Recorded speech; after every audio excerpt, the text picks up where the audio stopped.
बाप रखुमा देवीवर बाप रखुमा देवीवर तो विठ्ठल बरवा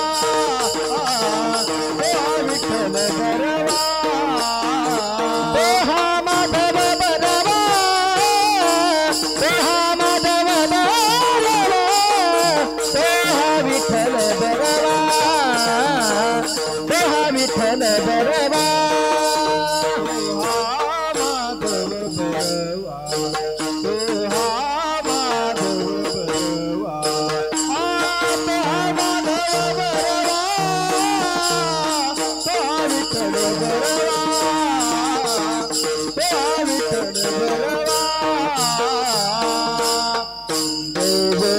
कृष्ण हरे जय जय राम कृष्ण हरे जय जय राम कृष्ण हरे जय जय राम कृष्ण हरे जय जय राम कृष्ण हरे जय जय राम कृष्ण हरे जय जय राम कृष्ण हरे जय जय राम कृष्ण हरि जय जय राम कृष्ण हरि राम कृष्ण हरि जय जय राम कृष्ण हरि जय जय राम कृष्ण हरि जय जय राम कृष्ण हरि जय जय राम जय जय राम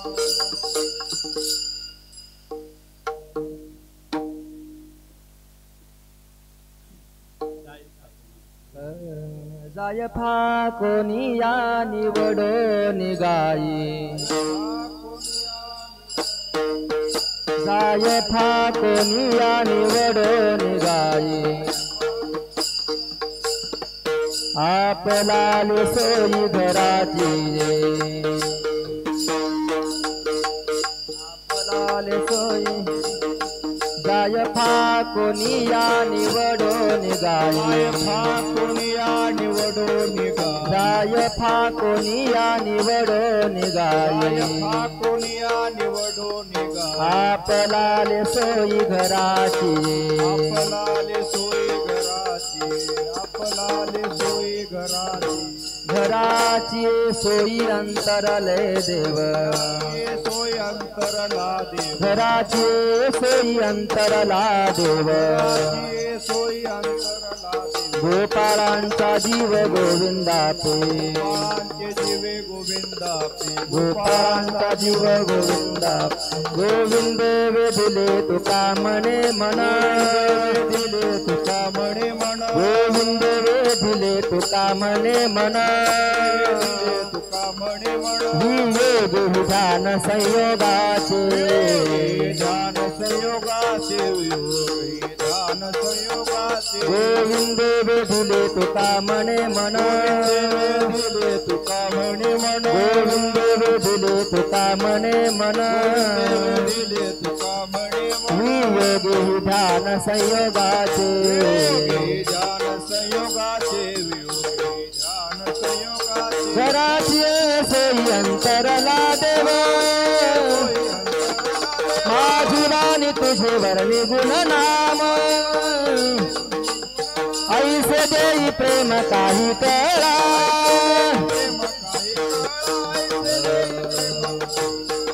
विठोबार कुमारी जय विठोबार कुमारी जय जय विठोबार कुमारी जय जय विठोबार कुमारी जय जय विठोबार कुमारी जय जय विठोबार कुमारी जय जय विठोबार कुमारी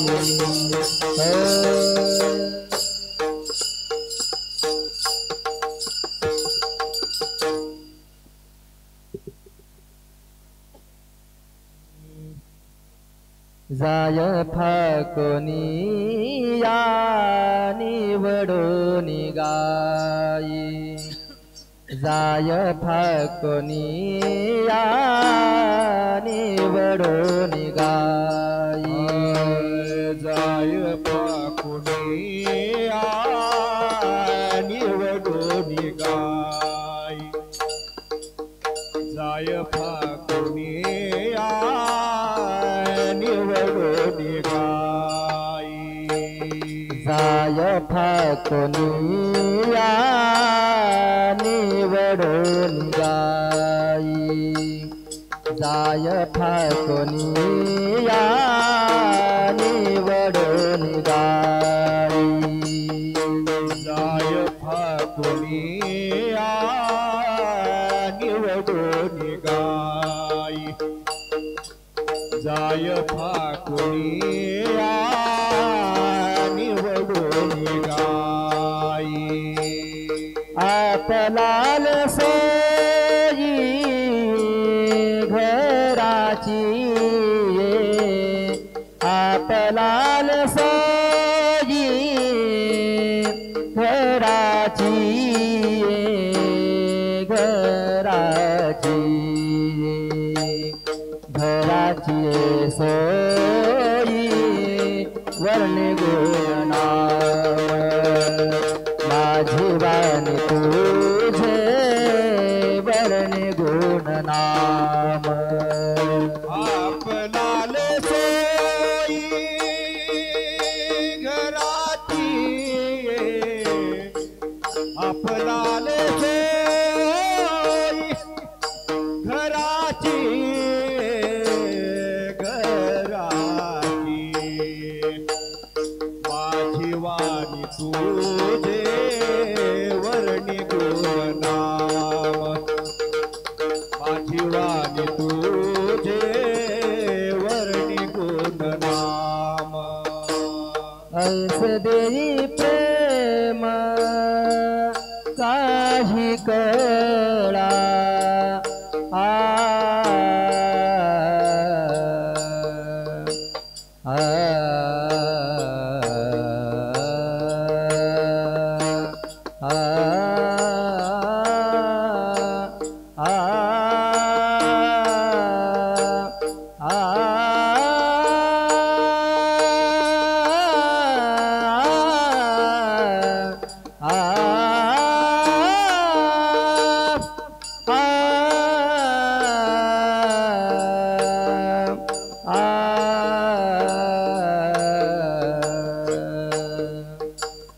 ऐसे देई प्रेम काही कळा ऐसे देई प्रेम काही कळा काही कळा माझी वाणी तुझे वर्णी गुण नाम माझी वाणी तुझे वर्णी गुण नाम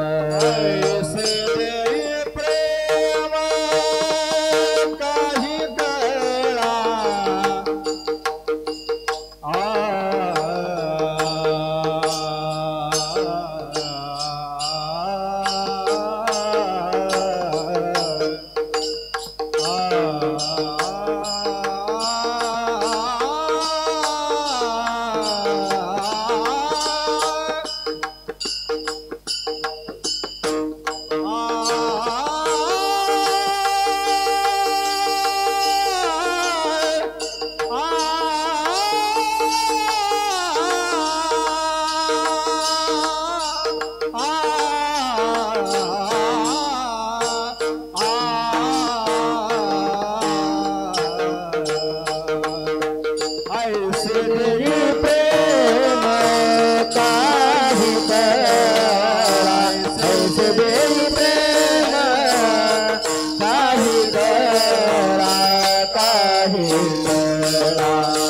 माझी वाणी तुझे वर्णी गुण नाम माझी वाणी तुझे वर्णी गुण नाम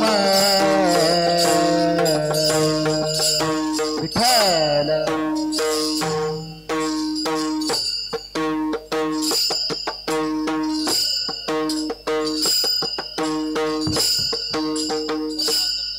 विठ्ठल विठ्ठल